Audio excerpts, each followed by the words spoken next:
अस्सलाम वालेकुम व्यूअर्स, क्या हाल है आप लोग का। व्यूअर्स, आज हम कर रहे हैं क्लास 8 का मैथ एक्सरसाइज 1.17। तो देखें इसके क्वेश्चन नंबर 1 की क्या स्टेटमेंट है। इसकी स्टेटमेंट है right the ratios in the simplest form. तो इसको सॉल्व करने से पहले मैं आपको ये बताऊंगी कि इस एक्सरसाइज में हमने क्या करना है। इस एक्सरसाइज में हमने दो टॉपिक्स को कवर करना है, एक रेशोज़ एंड दूसरा है प्रोपोर्शन। तो ये मैं आपको बताती हूँ कि रेशोज़ एंड प्रोपोर्शंस क्या होती हैं। तो पहले देखें जी कि रेशो क्या है। रेशो दो चीज़ों के दरमियान कंपैरिजन है। ठीक है, कोई भी दो चीज़ें जो सेम कैटेगरी की हों उनके दरमियान कंपैरिजन है। मिसाल के तौर पे आप देखें कि आपके पास दो स्टूडेंट हैं।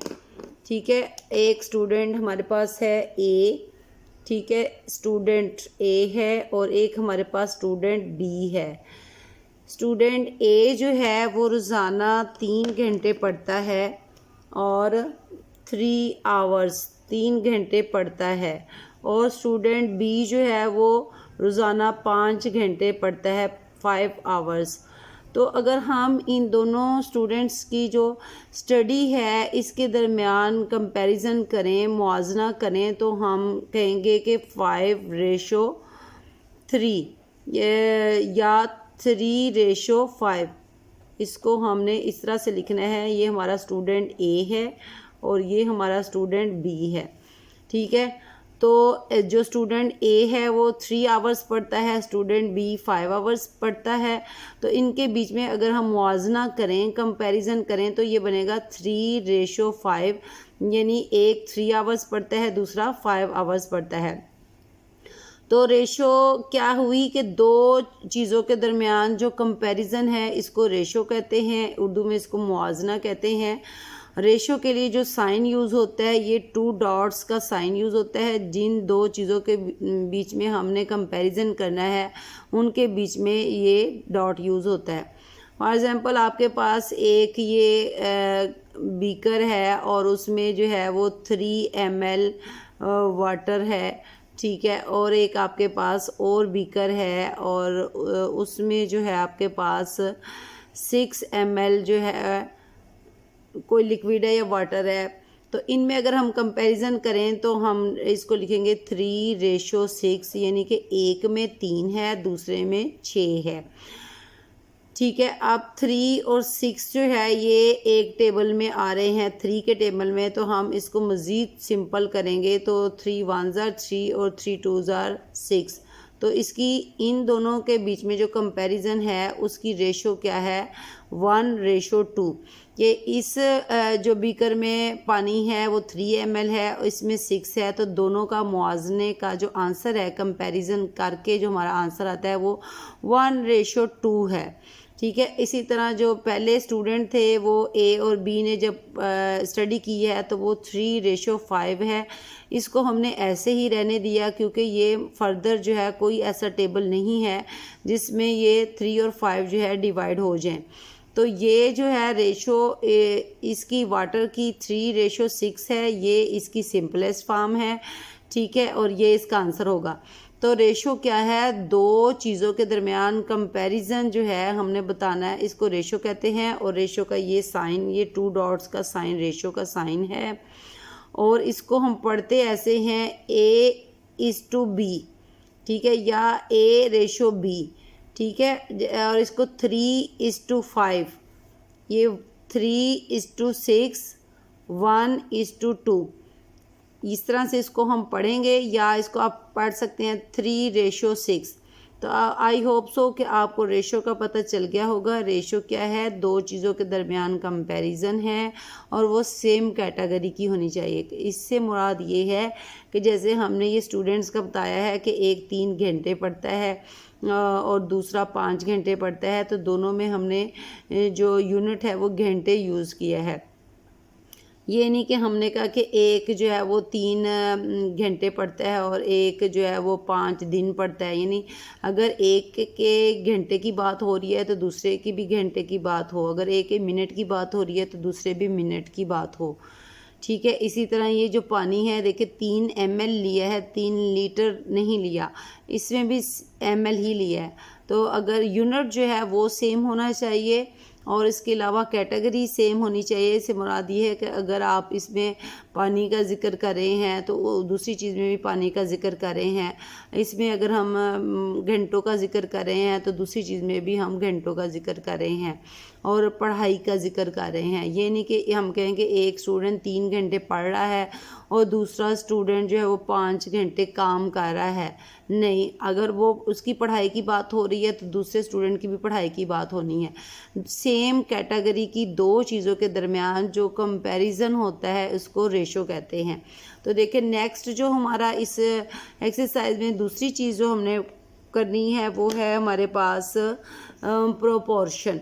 अब प्रोपोर्शन क्या है कि दो जो रेशोज़ हैं, ठीक है, एक आपके पास फॉर एग्जांपल रेशो है A रेशो B, ये आपके पास एक रेशो है, और एक आपके पास रेशो है C रेशो D। ये आपके पास दो रेशोज़ हैं। अब इन दो रेशो के दरमियान जो इक्वल करें, अगर ये दो रेशोज़ इक्वल हैं, इनके आंसर इक्वल हैं, ये वाला इक्वल का साइन इनके बीच में लगा दें, तो ये जो इक्वलिटी है दो रेशोज़ के दरमियान इसको प्रोपोर्शन कहते हैं। और इसको जो डबल डॉट्स हैं ये इससे ये प्रोपोर्शन का साइन है। ये साइन जो है प्रोपोर्शन, ये प्रोपोर्शन का साइन है। और जैसे कि ये ऊपर आपको मैंने बताया था, ये 2 डॉट्स वाला जो साइन है वो रेशो का साइन है, ठीक है। ये 2 डॉट्स वाला साइन रेशो का है और 4 डॉट्स वाला साइन जो है प्रोपोर्शन का है। एक रेशो आपके पास इस साइड पे है, एक A रेशो B, एक आपके पास रेशो ये है C रेशो D। तो एक रेशो A रेशो B है और एक C रेशो D है। इन दो रेशोज़ के दरमियान जो इक्वलिटी है, अगर दो रेशोज़ इक्वल हैं तो ये क्या है, प्रोपोर्शन, ठीक है। तो इस एक्सरसाइज में हमने प्रोपोर्शन के क्वेश्चंस भी करने हैं और रेशो के क्वेश्चंस भी करने हैं। तो प्रोपोर्शन के अंदर आपको पता है कि रेशो दो रेशोज़ आती हैं। दूसरी बात ये कि जो प्रोपोर्शन है ये हमारे पास दो तरह की प्रोपोर्शंस होती हैं। अच्छा जी, देखें प्रोपोर्शंस हमारे पास दो हैं, एक डायरेक्ट प्रोपोर्शन होती है और दूसरी जो है वो इनडायरेक्ट प्रोपोर्शन होती है। तो मैं आपको यहाँ भी ब्रीफली इनके बारे में बताती हूँ, बाकी डिटेल से जब इनके क्वेश्चन आएंगे तो उसमें हम इनको स्टडी करेंगे। डायरेक्ट प्रोपोर्शन क्या होती है, इसमें ये होता है अगर एक चीज़ बढ़ रही है और उसके साथ दूसरी चीज़ बढ़ती है, या अगर एक चीज़ के कम होने के साथ दूसरी चीज़ कम होती है। फॉर एग्ज़ाम्पल एग्स है हमारे पास, अगर हम एग्स ख़रीद रहे हैं, जैसे कि आजकल एग्स जो है वो 25 रुपीज़ का एक है, तो 2 एग्स जो हैं, 2 एग्स अगर हम लेते हैं 2 एग्स तो वो आ जाएंगे 50 रुपीज़ के, ठीक है, RS 50 के। और अगर हम एग्स बढ़ा देते हैं, अगर हमने 4 एग्स कर दिए हैं, 2 से हमने एग्स 4 कर दिए हैं, तो वो कितने के आएंगे, RS 100 के, ठीक है। आप देखें इसमें क्या हुआ है कि एग्स बढ़ाए हैं हमने, तो जिसकी वजह से उनकी प्राइस भी बढ़ गई है। यानी एक चीज़ बढ़ी है तो उसके साथ दूसरी चीज़ भी बढ़ गई है, एग्स बढ़े हैं तो प्राइस भी बढ़ गई है। ये है डायरेक्ट प्रोपोर्शन। आप जो है कोई चीज़ कम करते हैं तो देखें कि आप देखें दो, अगर हमारे पास एक बंदा जो है, अगर हमारे पास खाना मौजूद है 2 बंदों का, ठीक है, तो हम यहाँ पे लिख लेते हैं फूड। फॉर एग्ज़ाम्पल हम लिख लेते हैं फूड, यानी कि खाना हमारे पास है 2 बंदों का, ठीक है। 2 men, हमारे पास खाना है 2 बंदों का, ठीक है। हम इसको कह लेते हैं 1 kg, ठीक है। 1 kg हमारे पास फूड है और वो 2 men के लिए यूज़ हो रहा है। अगर हम इस खाने को कम कर देते हैं, फॉर एग्ज़ाम्पल हमारे पास 1 kg का जो हाफ़ है 0.5 kg कर दिया, खाना कम कर लिया है हमने, हमारे पास खाना जो है वो कम हो गया है, तो वो हाफ़ kg जो खाना है फिर वो वन मैन यानी कि एक आदमी को पूरा आएगा। अब ये भी क्या है, डायरेक्ट प्रोपोर्शन है कि आपके पास 1 किलो खाना था, वो 2 आदमियों को पूरा हो रहा था। खाना अगर आपके पास कम हो गया है, आधा किलो हो गया है, हाफ kg हो गया है, तो उसके लिए आदमी जो है वो भी कम आदमियों को पूरा होगा, वो एक आदमी को पूरा होगा। तो एक चीज़ के कम होने से दूसरी चीज़ भी कम हो गई है। ठीक है, तो ऐसा प्रोपोर्शन जिसमें एक चीज़ के बढ़ने से दूसरी चीज़ भी बढ़ जाए या एक चीज़ के कम होने से दूसरी चीज़ भी कम हो जाए, तो उसको डायरेक्ट प्रोपोर्शन कहते हैं। अब हम बात करते हैं इनडायरेक्ट प्रोपोर्शन की। अब देखें जी, इनडायरेक्ट प्रोपोर्शन में देखें कि हमारे पास एक बंदा है जो काम करता है। अगर 2 आदमी हैं हमारे पास, 2 मैन, ठीक है, ये एक काम करते हैं और उसको वो 1 घंटे में 1 आवर में कंप्लीट कर लेते हैं। ठीक है, 1 आवर में एक काम को कंप्लीट कर लेते हैं। अगर इसमें से एक बंदा निकल जाता है, हमारे पास एक आदमी रह जाता है, 1 मैन। ठीक है, तो अब एक आदमी उसी काम को क्या करेगा, ज़्यादा टाइम लगाएगा, 2 घंटे लगा देगा। तो क्या हुआ कि जब हमारे पास आदमी 2 थे तो उन्होंने एक काम किया, 1 घंटा लगाया उसको। आदमी 2 में से एक चला गया, एक रह गया, और वही काम जो है वो करने में उसको 2 घंटे लगेंगे। यहाँ पे क्या है कि एक चीज़ कम हो गई है जिसकी वजह से दूसरी चीज़ जो है बढ़ गई है। तो ये क्या है, इनडायरेक्ट प्रोपोर्शन, और इसको इन्वर्स प्रोपोर्शन भी कहते हैं। उलट, इन्वर्स मीन उलट, यानी कि ये उसका उल्ट चल रहा है। अगर आदमी जो है वो कम हो गए हैं तो टाइम जो है पहले से ज़्यादा लगेगा। तो ये प्रोपोर्शन जो है इन्वर्स प्रोपोर्शन भी कहलाता है, इनडायरेक्ट प्रोपोर्शन भी कहलाता है। इसमें अगर एक चीज़ बढ़ रही है तो उससे दूसरी चीज़ कम हो जाएगी, या अगर एक चीज़ कम हो रही है तो दूसरी चीज़ बढ़ जाएगी। तो मज़ीद जो है हम इनको डिटेल में जब इनके क्वेश्चन करेंगे तो उसमें करेंगे। ये आपको मैंने ब्रीफ इंट्रोडक्शन दिया है इसका। तो चलिए बुक से मैं आपको इसकी डेफिनेशन बताती हूँ रेशो की, क्योंकि अगर आपको मैं बुक के बगैर पढ़ाऊँगी तो आपको बुक में पता नहीं चलेगा कि ये चीज़ें कहाँ से पढ़ाई गई हैं।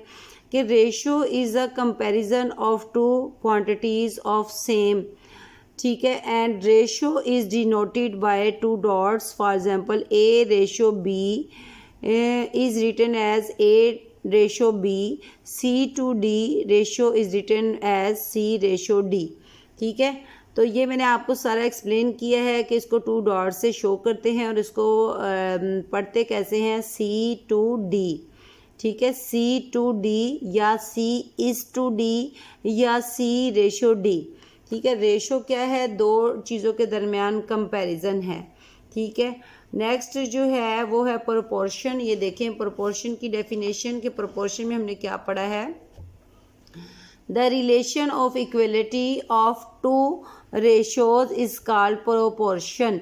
यानी कि 2 इक्वलिटीज़ जो होती हैं, जैसे A रेशो B और C रेशो D, ये दो रेशोज़ हैं और इनके बीच में जो इक्वलिटी है इसको प्रोपोर्शन कहते हैं और इसको 4 डॉट से शो करते हैं। ये 4 डॉट से शो करते हैं, ये प्रोपोर्शन कहलाता है, ये प्रोपोर्शन का साइन है। It is denoted by this, ये 4 डॉट्स उन्होंने दिखाए हुए कि 4 डॉट से इसको शो करते हैं। If 2 ratios A ratio B and C ratio D are proportional to each other then we can write these as. ये कह रहे हैं कि A ratio B proportion C ratio D, इस तरह से हम इसको लिखते हैं। और इसके जो बाहर वाले 2 नंबर हैं इनको इकट्ठा लिखेंगे और ये एक्सट्रीम्स कहलाते हैं। अंदर वाले जो नंबर हैं इनको इकट्ठा लिखते हैं और इनको मीन्स कहते हैं। ठीक है, तो नेक्स्ट अब ये कि एक्सरसाइज स्टार्ट करते हैं हम इसकी।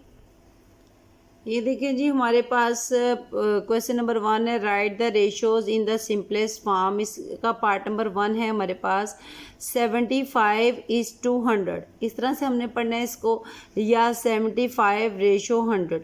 इसको सिंपलेस्ट फॉर्म में हमने चेंज करना है, यानी कि हमने इसको डिवाइड करते जाना है जब तक ये किसी एक टेबल पे डिवाइड होते जाएं दोनों नंबर। और उस वक्त तक हमने इसको डिवाइड करना है जब ऐसे नंबर हमारे पास आ जाएं कि ये फर्दर किसी सेम नंबर पे डिवाइड ना हो, वो इसकी सिंपलेस्ट फॉर्म होती है।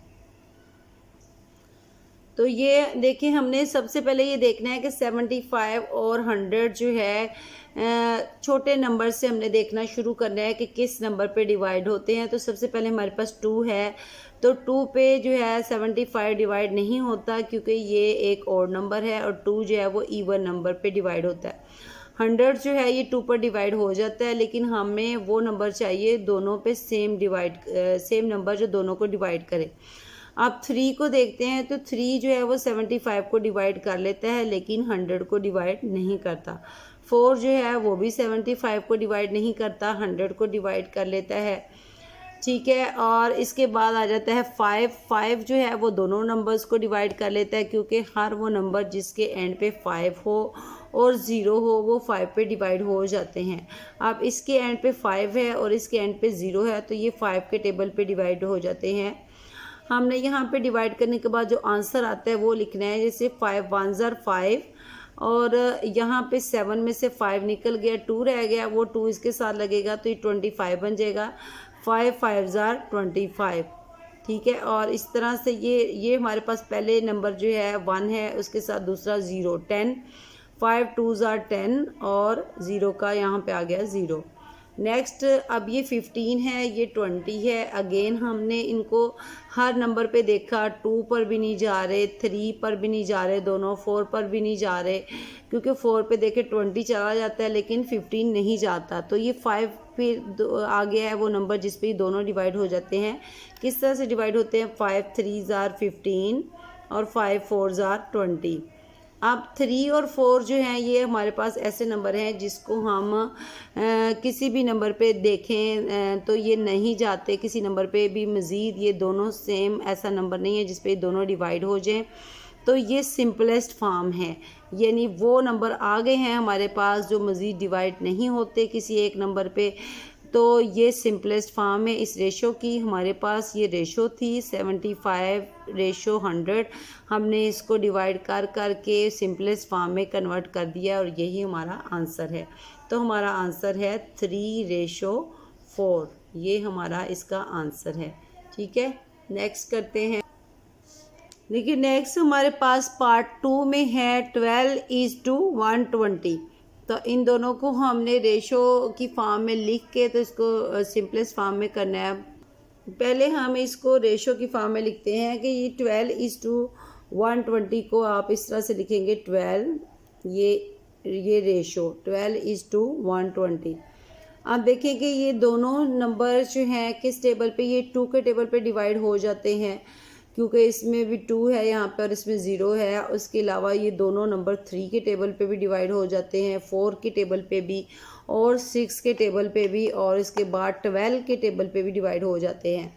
तो अगर आप इसको छोटे नंबर से स्टार्ट करें तो आप 2 से भी कर सकते हैं, 3 से भी, 4 से भी, क्योंकि लेकिन ये आपकी उतने ही ये स्टेप्स जो हैं वो ज़्यादा हो जाएंगे अगर आप जितना भी इसको छोटे नंबर से डिवाइड करना शुरू करेंगे।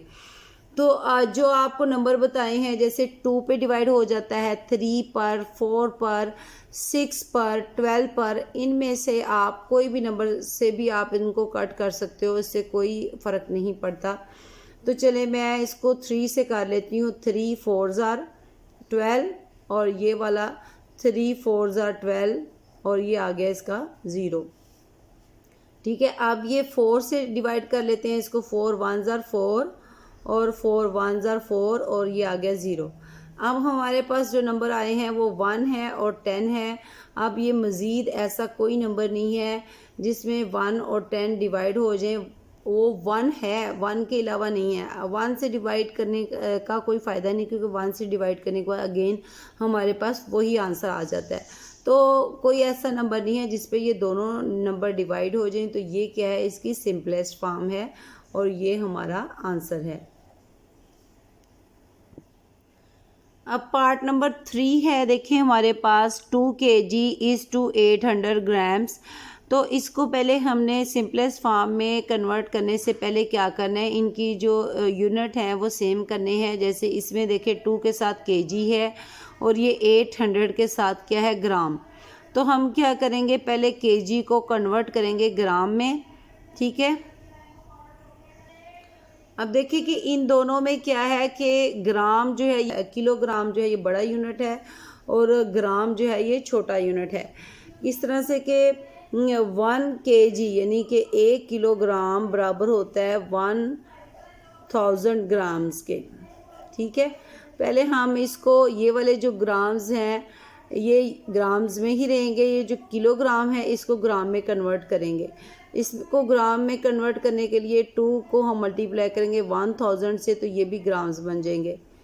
तो 2 मल्टीप्लाई 1000, अब ये बन गए ग्राम्स, ठीक है। इसकी रेशो है 800 ग्राम्स। ये इस तरह से हमने इसको 2 को 1000 से मल्टीप्लाई करना है, तो ये आ जाएंगे हमारे पास 2000 ग्राम्स और ये आ गए हमारे पास 800 ग्राम्स। अब ये दोनों यूनिट जो हैं वो सेम है, ग्राम्स में है। पहले हमने लाजमी इनको सेम यूनिट में कन्वर्ट करना है। जो भी क्वेश्चन में यूनिट चेंज होंगे तो हमने क्या करना है, बड़े यूनिट को कन्वर्ट कर देना है छोटे यूनिट में। अब देखिए ये हमारे पास सेम यूनिट है 2000 ग्राम्स और ये 800 ग्राम्स। तो इसमें सबसे पहले ये जो इसके 2 ज़ीरो हैं वो आपस में कट जाएंगे, ये वाले इसके 2 ज़ीरो और इसके 2 ज़ीरो ही कट जाएंगे। अब हमारे पास इधर जो है वो 20 ग्राम बच जाएगा और उधर जो है 8 ग्राम बच जाएगा। ये देखें ये आ गया हमारे पास 20 ग्राम्स और ये आ गया 8 ग्राम्स। आप देखेंगे हम कि ये दोनों नंबर किस टेबल में है, ये 2 के टेबल में भी हैं और 4 के टेबल में है। तो 20 और 8 हम इसको कर लेते हैं डिवाइड 4 के साथ। 4 5 जार 20, तो ये 5 ग्राम आ गया और 4 2 जार 8, ये 2 ग्राम आ गया। अब देखें कि हमारे पास ये 5 और 2 ऐसे नंबर हैं जो मज़ीद किसी टेबल पे डिवाइड नहीं होते, तो ये इसकी सिंपलेस्ट फॉर्म है और यही हमारा आंसर है। नेक्स्ट हमारे पास देखिए, नेक्स्ट ये पार्ट है, इसमें अब इसके नीचे जो है हमारे पास कोई नंबर नहीं है, तो आप कंसीडर करें कि इसके नीचे हमारे पास 5 के नीचे 1 है, ठीक है। तो 2/3 इसमें हमने क्या करना होता है, क्रॉस मल्टीप्लिकेशन होती है कि इस तरह से हमने इनको मल्टीप्लाई करना है। 5 को 3 से मल्टीप्लाई करेंगे, यहाँ पे 5 × 3, ठीक है। रेशो 2 को मल्टीप्लाई करेंगे 1 के साथ, इस 1 के साथ ये, तो हमारे पास आ गया 5 3 जार 15 और रेशो 2 1 जार 2। अब मज़ीद हमने देखना है कि इन दोनों जो नंबर हैं इनको डिवाइड करके देखना है कि किस नंबर पे डिवाइड होते हैं। तो हमारे पास 5 3 जार 15 और 2 1 जार 2 है। कोई भी ऐसा नंबर नहीं है जिस पे ये दोनों डिवाइड हो जाएं, ठीक है। सबसे पहले देखें कि हमने क्या किया है कि 5 के नीचे कोई डिनोमिनेटर नहीं था, तो इसके नीचे डिनोमिनेटर क्या है 1। उसके बाद हमने इसको क्रॉस मल्टीप्लाई करना है, यानी कि इसका ये जो ऊपर वाला नंबर है न्यूमरेटर, इसको डिनोमिनेटर 3 से मल्टीप्लाई करना है। 5 × 3 15 और इस 2 को हमने इस के डिनोमिनेटर 1 से मल्टीप्लाई करना है। 2 1 जार 2। अब 15 और 2 जो है ये ऐसे नंबर हैं कि कोई भी ऐसा टेबल नहीं है जिस पे ये दोनों डिवाइड होते हैं, तो ये क्या है, इसकी सिंपलेस्ट फॉर्म है, ये हमारा इसका आंसर है। ये अब हमारे पास पार्ट 5 है। इसमें हमारे पास ये फ्रैक्शन की फॉर्म में रेशो है 1/4, रेशो 1/6, ठीक है। तो इसको हमने क्या करना है कि इसके 2 तरीके हैं। एक तो हम 4 और 6 का एलसीएम ले लेते हैं, 4 और 6 का एलसीएम, ठीक है। 2 2 जार 4 और 2 3 जार 6, फिर 2 1 जार 2 और 3, फिर 3 और ये 1 का 1 आ गया और 3 1 जार 3। अब देखिए कि इसमें हमारे पास क्या आ गया है, इसका एलसीएम 2 × 2 × 3, 2 2 जार 4, 4 3 जार 12, ठीक है। एक ये है कि हमने इसका एलसीएम ले लिया और इसको हमने 1/4 को मल्टीप्लाई कर दिया है 12 से। जो इसका एलसीएम आया है, इसी तरह हमने 1/6 को भी मल्टीप्लाई कर दिया है 12 से, जो इसका एलसीएम आया है।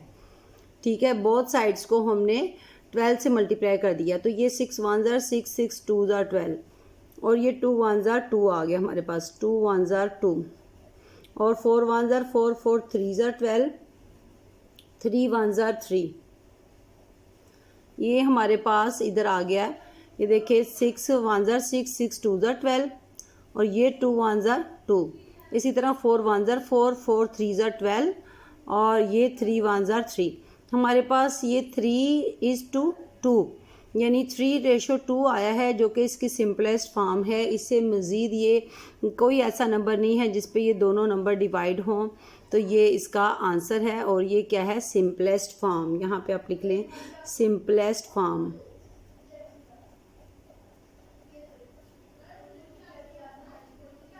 अब मैं आपको दूसरा तरीका बताती हूँ इसी का। दूसरा तरीका इसका ये है, पहले आप हेडिंग देंगे सॉल्यूशन की, उसके बाद देखें कि आप 1/4 और 1/6 को क्रॉस मल्टीप्लाई करें इस तरह से। तो ये 6 1 ज़ार 6 आ गया और 4 1 ज़ार 4। ये 6 1 ज़ार 6 और 4 1 ज़ार 4 इस तरह से। और देखें अब ये दोनों 6 और 4 जो है वो 2 के टेबल पे डिवाइड हो रहे हैं। तो 2 3 ज़ार 6 और 2 2 ज़ार 4, ये वही अगेन हमारे पास आंसर आ गया है। 3:2 हमारे पास आंसर आ गया है, जो उस तरीके से आया था। तो ये मैं अब दोनों तरीके आपको दोबारा से एक्सप्लेन कर देती हूँ कि एक क्रॉस मल्टीप्लिकेशन का मेथड है और एक एलसीएम का मेथड है। क्रॉस मल्टीप्लिकेशन में ये कि आपके पास ये देखें, ये क्वेश्चन है, इसमें आपने क्या किया है कि क्रॉस मल्टीप्लाई किया है। ये जो इसका न्यूमरेटर है यानी ऊपर वाला नंबर, इसके डिनोमिनेटर यानी 6 से मल्टीप्लाई हो जाएगा। 6 1 ज़ार 6 आ गया। इसी तरह ये जो 4 है, ये ऊपर वाले नंबर से न्यूमरेटर से और इसका डिनोमिनेटर 4 1 ज़ार 4 आ गया। अब 6 और 4 जो है 2 के टेबल में है दोनों। 2 3 ज़ार 6, 2 2 ज़ार 4। ठीक है, और ये इस तरह से ये 3 और 2 जो है इस सिंपलेस्ट फॉर्म है, ये हमारा आंसर है। दूसरा तरीका है वो मैंने आपको पहले बताया है। देखें कि हमारे पास ये जो नंबर हैं डिनोमिनेटर्स 4 और 6, हम पहले इनका एलसीएम लेंगे। एलसीएम लिया हमने तो हमारा एलसीएम आया 2 2 ज़ार 4, 4 3 ज़ार 12 हमारे पास इसका आंसर आ गया एलसीएम का। तो हमने क्या किया, 1/4 को भी इधर 12 से मल्टीप्लाई कर देना है, 1/6 को भी हमने 12 से मल्टीप्लाई कर देना है। तो यहाँ पे कटिंग के बाद हमारे पास 2 आ जाता है और इधर कटिंग के बाद हमारे पास 3 आ जाता है। 3:2, यही इस कंडीशन में भी यही आंसर है और ये सिंपलेस्ट फॉर्म है इसकी। और ये भी दूसरी जो कंडीशन है इसमें भी इसका यही आंसर है हमारे पास। ठीक है, तो आपको इनमें से जौन सी इजी लगे आप वो उस तरीका इस्तेमाल कर सकते हैं, इससे कोई फ़र्क नहीं पड़ता, दोनों तरीके ठीक है। अच्छा जी, देखें ये इसका पार्ट नंबर 6 है। इसमें हमारे पास ये जो नंबर हैं 1/99 रेशो 1/66 रेशो 2/33। हमने क्या करना है, सबसे पहले इन तीनों जो डिनोमिनेटर्स हैं इनका एलसीएम लेंगे। तो पहले हेडिंग देते हैं सॉल्यूशन की।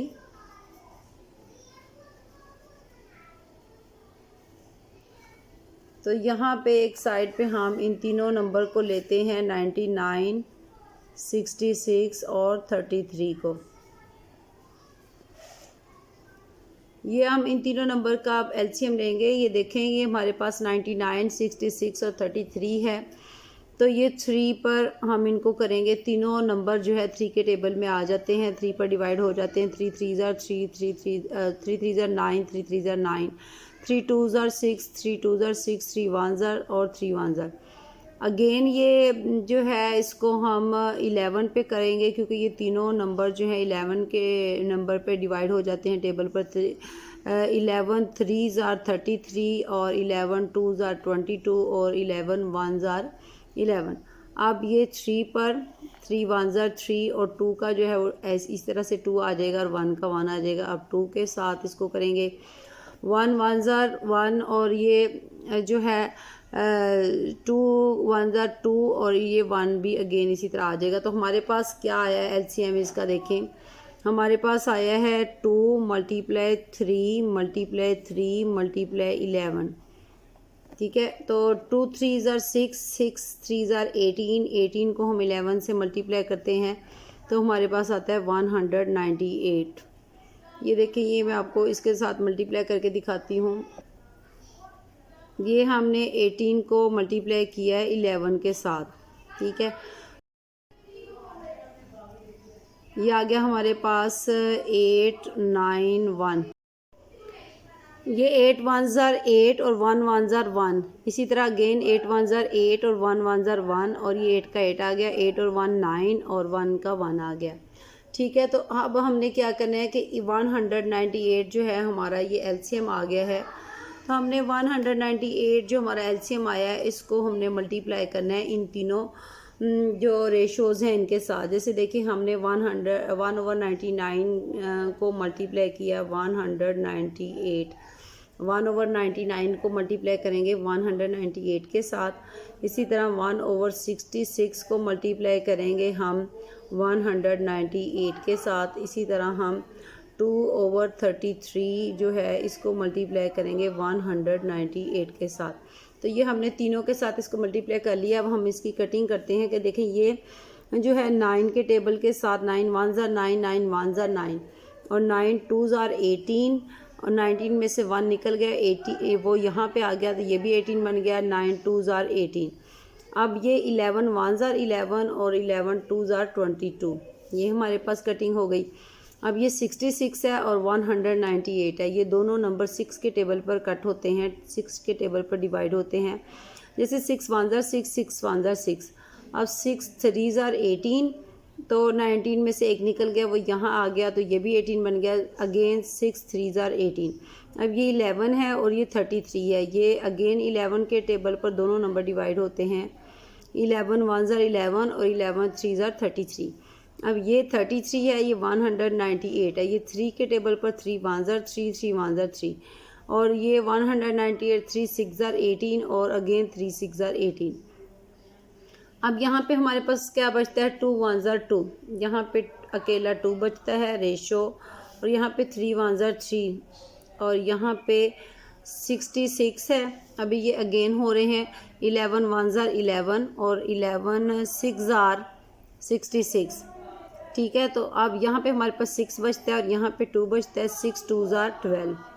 ये तीनों नंबर हमारे पास देखें ये इस तरह से बचे हैं कि ये 2 है और 1, 2 1s are 2 और यहाँ पे 3 है और 1, 3 1s are 3 और यहाँ पे 6 है और 2 है, 6 2s are 12। तो ये 2 3 12 कोई ऐसा नंबर नहीं है जिसमें ये तीनों नंबर जो हैं डिवाइड हो जाए। तो ये तीनों नंबर क्या है, सिंपलेस्ट फॉर्म है और ये हमारा आंसर है। यहाँ हम लिखेंगे सिंपलेस्ट फॉर्म, यानी कि ये हमारी जो रेशोज़ हैं उसकी सिंपलेस्ट फॉर्म आ गई है और ये क्या है, यही हमारा आंसर है। तो इस क्वेश्चन को एक दफ़ा फिर से मैं एक्सप्लेन कर देती हूँ कि ये देखें, ये हमारे पास क्वेश्चन है। हमने क्या किया है कि सबसे पहले इन तीनों जो डिनोमिनेटर है इनका हमने एलसीएम लिया है। देखें, ये हमारा एलसीएम है और जो हमारे पास एलसीएम का आंसर आया है 2 3s are 6, 6 3s are 18, 18 को 11 से मल्टीप्लाई किया है तो 198। ये हमने 18 को 11 से मल्टीप्लाई किया है तो हमारे पास आ गया 198। ये जो हमारा एलसीएम है 198, इसको हमने इन तीनों रेशोज़ के साथ अलग अलग से मल्टीप्लाई करना है। ये देखें, 1/99 के साथ हमने 198 को मल्टीप्लाई किया है, 1/66 के साथ हमने 198 को मल्टीप्लाई किया है, 2/33 के साथ भी हमने 198 को मल्टीप्लाई किया है। इसमें हमने जो कटिंग होती है वो करने के बाद हमारे पास ये बचता है, यहाँ पे 2 1s are 2 और यहाँ पे 3 1s are 3 और यहाँ पे 6 2s are 12। ये जो नंबर है 2 3 और 12 ये वो नंबर हैं जो सिंपलेस्ट फॉर्म में है, जो कि मज़ीद किसी नंबर पे डिवाइड नहीं हो रहे और यही हमारा आंसर है। ठीक है जी। तो व्यूअर्स, आज हमने एक्सरसाइज 1.17 को स्टार्ट किया और इसका क्वेश्चन नंबर 1 जो है इसके ये सारे 6 पार्ट्स हमने सॉल्व किए हैं। इसमें हमने क्या किया है, रेशोज़ को सिंपलेस्ट फॉर्म में कन्वर्ट किया है। तो नेक्स्ट वीडियो में इंशाल्लाह हम इसकी क्वेश्चन नंबर 2 करेंगे। तो व्यूअर्स, वीडियो को लाजमी वॉच करें, लाइक करें, शेयर करें और चैनल को लाजमी सब्सक्राइब करें। ठीक है जी, अल्लाह हाफिज़।